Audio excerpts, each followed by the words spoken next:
Here's some things that my soon-to-be ex-husband used to do that I didn't realize wasn't normal until after I left. When the Wi-Fi guy came to install our internet, he made me FaceTime him the entire time because he said that I might try and sleep with him, and then he still accused me of sleeping with him, saying that I could have slept with him before I called him or after I hung up the phone. Didn't tell me happy birthday until right before I fell asleep on my birthday, 2 months after we got married. Gaslit and manipulated me into not having a job and said, I just want you to be a stay-at-home wife. And then when like money problems would come up or any kind of issue with me would come up, he would complain about how I didn't have a job and how I'm just mooching off of him. Only came home and ate dinner with me maybe twice a week because he was at his parents' or his brother's house. He did not get me a Christmas present, but instead he gave me his debit card and said, don't know what you want, you got $50, go get yourself something nice. Complained and told me that I was folding his clothes wrong when he never ever did laundry, wash clothes, nothing. He told me over a year after we'd been married and I was pregnant that he wanted multiple wives, and then he was upset that I was upset about it.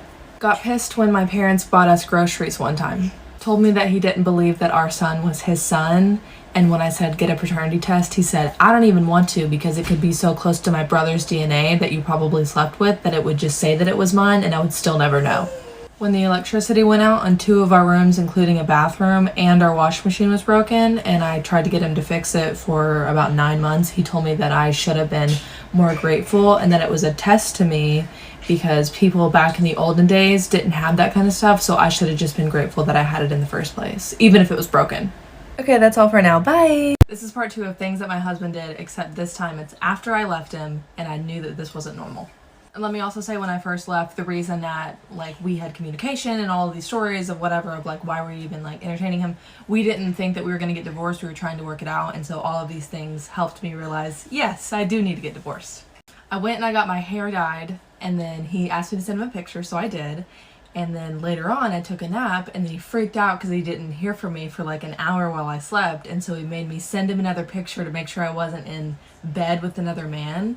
And then he analyzed the picture and he said, your hair doesn't look the same as it did after you got it dyed. Like, when is this picture from? Even though it was just in a darker setting. He got mad at me for going to a wedding that he wasn't invited to and I was working at, because he said that it would have been weird for me to go to a wedding without him. And at that same wedding, while I was at the hotel, he kept me on the phone for hours and hours, and I was with my family, so I had to stand in the hallway, and some guy passed, asked me for directions. I told him I wasn't sure.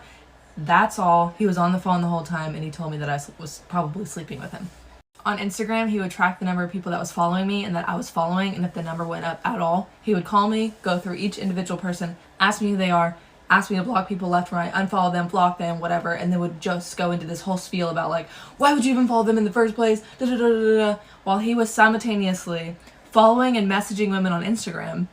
And when I would ask him about it, he would tell me it's none of my business and to get over it. I'm a photographer, so anytime that I would go out for a photo shoot, he would tell me to either FaceTime him or send him pictures to make sure that I wasn't lying about where I was in case I was at a man's house. Would get mad at me for going out with my friends. That's it. He would want to call me to try and work things out, and I would be like, okay, but he wouldn't call me until about 9:30, and I had our newborn baby with me, so I was dead tired, wanted to go to sleep. I would talk to him for about an hour, tell him that I wanted to get off the phone, being like, listen, we can pick this up tomorrow. And he'd be like, oh, so you just don't care about our relationship? Like, you care about sleeping more than our relationship? One of the nights that he called me to talk about everything, I was like, you know what? No, tonight I am tired. I'm going to bed. I've been taking care of our baby all day. And he decided to call me 40 times in a row. And then when I didn't answer and I said, please just let me go to sleep, he sent me this long text message prayer thing about, God, please just separate me and Riley right now. And like, we are going to be divorced, da, da, da, and then said, look, we are divorced now. Yet, he refuses to sign actual divorce papers. That's all for now. Please let me know if you want more. And yes, I know my self-worth now. I know what real love is. And I will never again be treated like this. Today's my first time going back home in public, and it's probably one of the hardest things that I've had to do. I feel so embarrassed going anywhere, people staring at me. I have my sister with me. Just just the effects of everything after. People don't realize how hard it is just to go back to your normal life. It feels so ugly. Just like, feel like I can't go anywhere without people just staring at me, like wondering what they're fucking saying. So I know it's gonna get better. Hello friends, welcome back to my YouTube channel. Thank you so much for clicking. Kindly subscribe into this YouTube channel. So in today's video, we'll be talking about women in toxic marriages sharing their experience. This video is about shedding light on the experience some women face when they are trapped in an unhealthy, harmful relationship. We're going to talk about the red flags, the emotional toll, and what steps can be taken for healing and recovery. Whether in this situation or you know someone who is in this situation.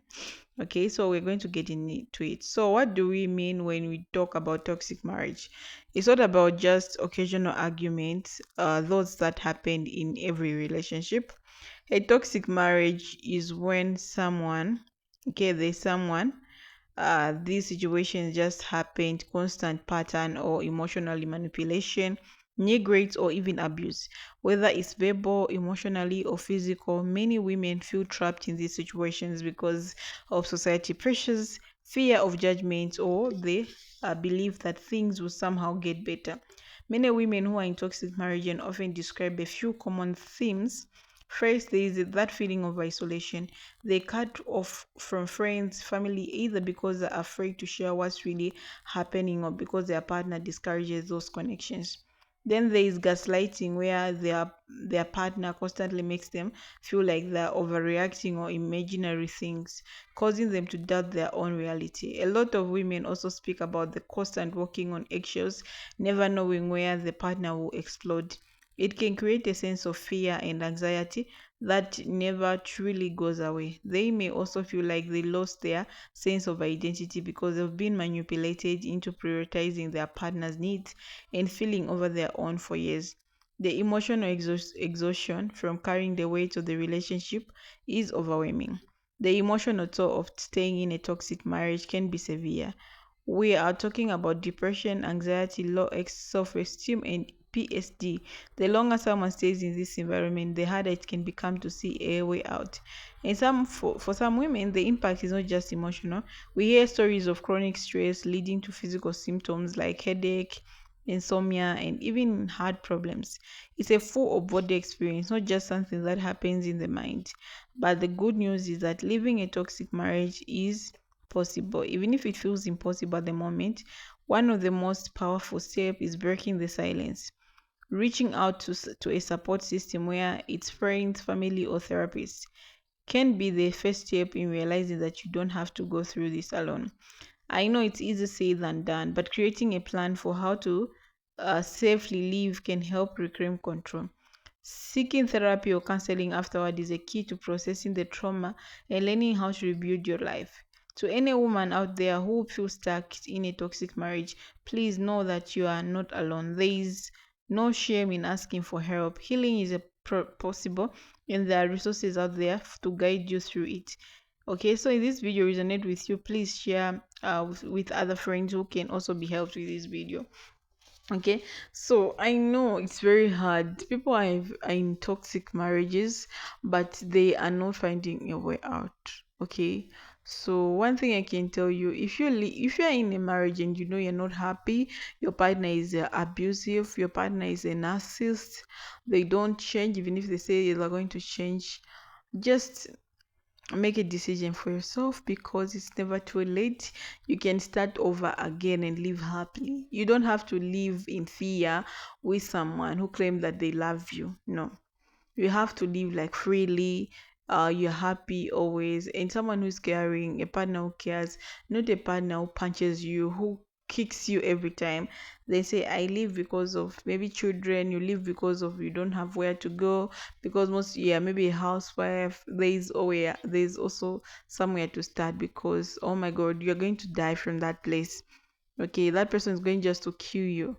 So you need your happiness too. So make a proper decision. I know it's not easy for you to come up like, I want to go out of here, but it takes someone with grace and wisdom. Pray to God to help you at this process, okay? And move out and start your life again and be happy. You can live happy after divorce.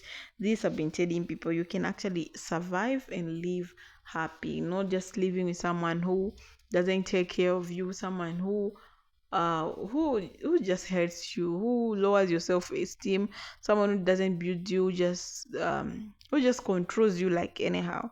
So yeah, that's the thing. So um let me know in the comment section if you've experienced toxic marriage before. Have you ever been in toxic marriage and you had to come out? How was the experience? How was it? We want to know. We need to discuss in the comment section.